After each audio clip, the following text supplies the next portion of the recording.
বাইরের খাবার খেতে না চাইলে হাতে একটু সময় নিয়ে আপনিও বানিয়ে নিতে পারেন এই সুস্বাদু সিঙ্গারা রেসিপি। দেখুন, অসাধারণ এই সিঙ্গারা রেসিপিটি আজকে আমি আপনাদের সাথে শেয়ার করছি। ময়দা আগে মাখিয়ে নিয়েছিলাম।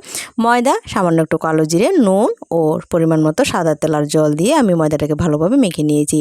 লুচির ডো যেভাবে তৈরি করা হয় ঠিক সেভাবে আমি মেখে নিয়েছি, তবে সিঙ্গারার ডো তৈরি করতে একটু তেলটা বেশি দিতে হয়।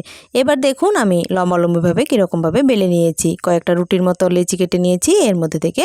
এবার মাঝখান থেকে রুটি বেলে লম্বালম্বিভাবে আবারও কেটে নিয়েছি। এবার মাঝখানে তরকারিটা দিয়ে দেখুন কোনাকুনিভাবে বটে নিয়ে কীরকম পেছন সাইডটা বটে আমি কীরকম করে নিচ্ছি। আপনারা দেখতে থাকুন, আসলে সবটা বলে বোঝানো যাবে না। এরকমভাবে আমি সবগুলো সিঙ্গারা বানিয়ে নিয়েছি। দেখুন, যদি আপনারা চান তবে এটাকে ভালোভাবে জোড়া দেওয়ার জন্য একটু জলও লাগিয়ে নিতে পারেন। এভাবে জলটা সাইডে লাগিয়ে নেবেন, তারপর এভাবে মুড়ে দেবেন। মুড়ে দিয়ে মাঝখান বরাবরে তরকারিটা দিয়ে পেছন সাইড যেদিকে জোড়া তার উল্টো সাইডটা বটে দেবেন, তারপর দু সাইডে বটে দিলেই তৈরি হয়ে যাবে সুস্বাদু সিঙ্গারা। চলুন, আমার সিঙ্গারাগুলো তৈরি হয়ে গেছে। এবার গরম তেলে দিয়ে দিলাম। তেলটা যেন বেশি গরম না হয় সেদিকে অবশ্যই খেয়াল রাখবেন। তেলটা হালকা কুসুম গরম হয়ে গেলে এর মধ্যে সিঙ্গারাগুলো দিয়ে দিয়েছি। আর অল্প আঁচে সিঙ্গারাগুলো ভাজতে হবে, তাহলে সিঙ্গারাগুলো ভেতরে এবং বাইরে থেকে খুব মুচমুচে আর ক্রিস্পি হবে। তৈরি হয়ে গেল সুস্বাদু ঘরে তৈরি সিঙ্গারা। রেসিপি ভালো লাগলে সাবস্ক্রাইব করে পাশে থাকার অনুরোধ রইল।